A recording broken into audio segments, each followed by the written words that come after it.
the Giants one, like, so there was they give players an install, and there are mistakes intentionally put in the install, and he didn't catch them and got called on it, and it didn't go well after that. There was another team that he sat down with. What do you mean it didn't go well after that? So, He was pissed that they they did did that that to him. They did that to he him. counter I confirmed. know it's been 2 months after the draft, pushing 2 months after the draft, but this is still a topic of discussion, man. What happened with Shedeur on draft night to make him fall to the 5th round, and them talking about the Giants coming out with all that information talking about Shedeur did bad, bombed the interview, all that type stuff.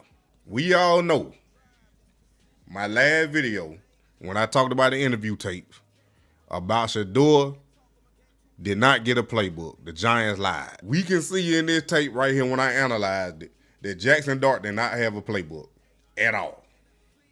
Now, I've been wanting to tell y'all this information. And then even a word called sandbagging that they claiming Shedeur did in the other draft interviews with other teams. You know, we done gained more information since then because Deion came out and spoke. But at the same time, we still want to see the tape. We still want to see the tape. Now, I don't know if it ever going to get leaked or not. The tapes, the New York Giants have the tape. They definitely have the tape. It's confirmation that they had the tape. Shedeur didn't do nothing. It's what they saying he did. I'm going to tell you what these mixed reaction right here. So we already know about the New York Giants, but the Pittsburgh Steelers head coach Mike Tomlin reported Sanders' talent, but hesitated to draft him due to previous challenges with quarterbacks like Russell Wilson and Justin Fields, leading to more cautious approach. Las Vegas Raiders. Sanders met with Raiders at the NFL scouting combine and expressed enthusiasm about potentially joining the team. His familiarity with the West Coast offense and quick release was noted positive, though concerns about his ceiling remained. These were the other team coming now. Steelers and the Raiders. We already know what happened with the Giants. And the thing about that is, I still can't believe it. I'm going to get to the tapes in a minute. This is the new information. They allegedly saying that Shedeur sandbag interviews on purpose. Now, I know y'all wondering what sandbag is. So basically, Shedeur, in short terms, Shedeur bombed the interview, did bad in the interview on purpose. Reports emerged suggesting that Sanders may have deliberately underperformed an interview with teams he wasn't interested in joining. NFL insider Johnson Jones noted that Sanders did not give his all during some meetings, which rubbed some teams the wrong way. Additionally, an anonymous NFL quarterbacks coach described Sanders as brash and arrogant during pre-draft interviews, while draft analyst Todd McShay reported that some teams felt Sanders lacked a professional approach in these meetings, in these settings. Now, like I told y'all before, these people are human, just like me and you, and we have emotions. Now, if you ask me a question and I answer it in a certain tone, or I don't answer the way you thought I should answer, then you get offended. It's not that I'm offending you, but my tone and the way I answer the question may offend you because you didn't expect me to answer like that. This anonymous NFL quarterback coach, if they coming at you attacking you and you answer them in a calm way, as far as, I don't think I'm the guy for you. I don't think I'm a good fit for you. If you answer it that type of way, they like, huh? What? Because this is exactly what they said Shedeur said. For these past 3 years, I've been following Colorado and Jackson State, and now to the NFL, I don't see him answering them questions in a tone that's aggressive or upset. I don't see that.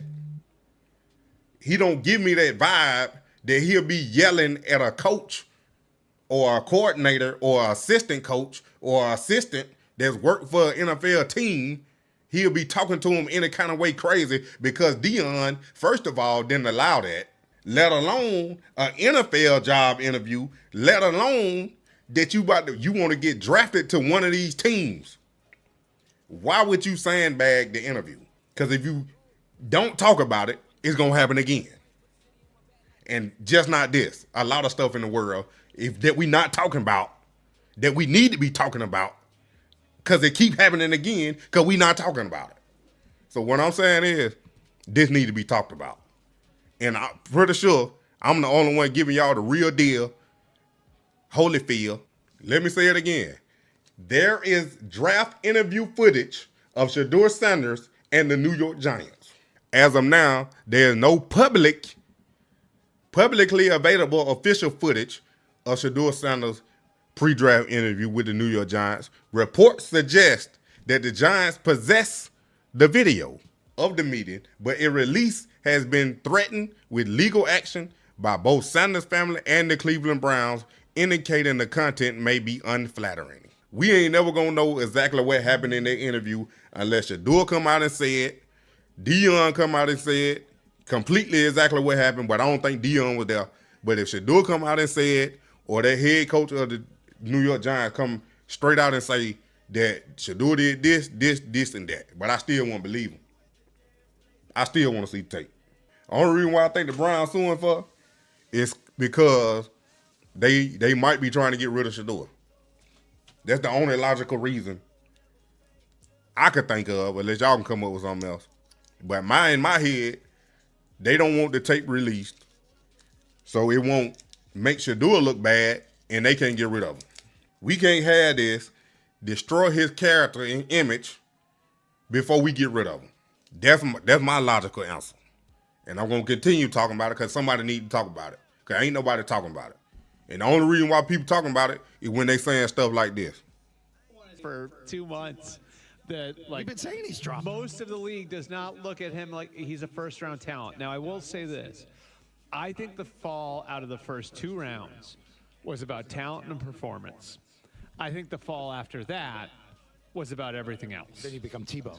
Because I think at that point, like when you get to the 3rd round, now we're talking about, for some teams, players that are depth or they're developmental. And those players generally have to develop in the shadows. And this was the case. I mean, we've seen a zillion cases of it. But Did you see what he did yesterday? your backup quarterback, they want you to blend in with the furniture. It's why Jay Cutler didn't have a second life as a player. It's why Cam Newton didn't have a second life as a player. It's why, again, like why I think Tim Tebow, or at least part of the reason why Tim Tebow and Colin Kaepernick, after it had been deemed they are no longer starters, had trouble finding jobs. It's so like I think there was that. And then there's the way he handled the process, which he handled the process like he was a top 5 lock. He will project it to be top 3, top 5, top 10 at the least. So why you not going to handle it in that such a way? That's why Dion came out and said there is certain teams we don't want to go to. Because he was projected a top 10 pick. And it ain't because of his skill that he fell. You don't throw for 4,000 yards, 37 touchdowns, and have the same stats as the number 1 draft pick, Cam Ward, to the Tennessee Titans, and you telling me it's because of the skill that he dropped. No, it's not because of the skill. It's because y'all didn't know how to control him. He too big of a celebrity. He got too much status already. He black. He handsome. No diddy. He's smart, intelligent. He got a daddy that been in the league that's a Hall of Famer and goes down as probably the greatest player to ever play in the NFL. And a double sport athlete, great at both of the sports he played. Now he in the coaching era, tearing it up, changing the whole dynamic. Y'all don't know how to control that. Plus he got a brand of his own that's separate from the NFL. And the NFL can't make no money off of that brand. That's why he fell in the draft. It ain't because of his talent. Because you can't tell me you turn on the tape. You can't tell me with no offensive line, no running game, you still throw for 4,000 yards and 37 touchdowns. Cam Ward don't do nothing better than Shedeur. If you look at it, Cam Ward wasn't even in the conversation of being a top as the number 1 pick. Cam Ward wasn't nowhere in that conversation as being a top number 1 draft pick to the Tennessee Titans or whoever had the number 1 pick last year. This ain't talking about the skill. You're not talking about this boy's skill, bro. You can't tell. I'm looking at the numbers.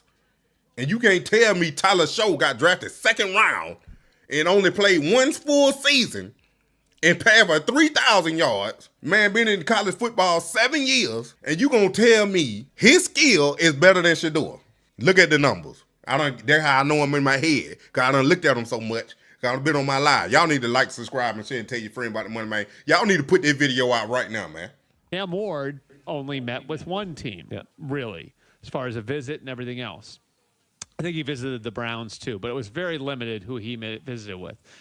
If you know you're going that high, you can do that. If you're anyone else,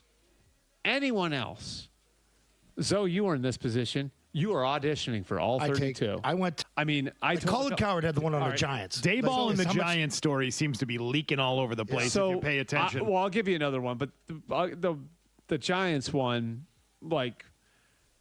so there was they give players an install, and there are mistakes intentionally put in the install, and he didn't catch them and got called on it, and it didn't go well after that. There was another team that he sat down with. What do you mean it didn't go well after that? So, he was pissed that they did that to him. They did that to him. He counter-confronted the them. same thing they do to every other quarterback prospect. They did that to him. They slide in a mistake to see if you catch it. Right. And so because you're the quarterback. But he didn't take it as a correction. He took it as he got pissed off. Yeah, and it's so here's another one. So another one was, he throws a bad interception, and it was a deep throw early in the game, and he comes back and they go in the meeting, they show the interception, and they say, what happened here? Well, I like to get into a rhythm earlier in the game, and they get into it over that, and his conclusion is, well, maybe I'm not a fit for you. I'm about to break it down now. Big boy over here, bald head, right here. You gonna say they do that to every quarterback? No, they don't. No, they don't. The number one's being no, they don't. They don't do that to every quarterback. No, they do not. So you can't tell me that they do it to everybody. When I clearly got the video, Jackson Dart pulling out a blank notebook. They didn't give him a playbook with installs in it, with errors. No, you can't tell me they do this to every quarterback. And obviously, you don't even look like you played football. But obviously, you wasn't there. I wasn't there. But the video I'm looking at that they did put out, that is not a playbook. That's clearly not a playbook. That is a blank notebook that he about to take notes down in. My savages! Moneymane in the thing of a T and playing no games. Should I already know my name when I speak in CC Flame. Got my YouTube poppin', man. Like, subscribing, everything in between. You already know Moneymane. You already know.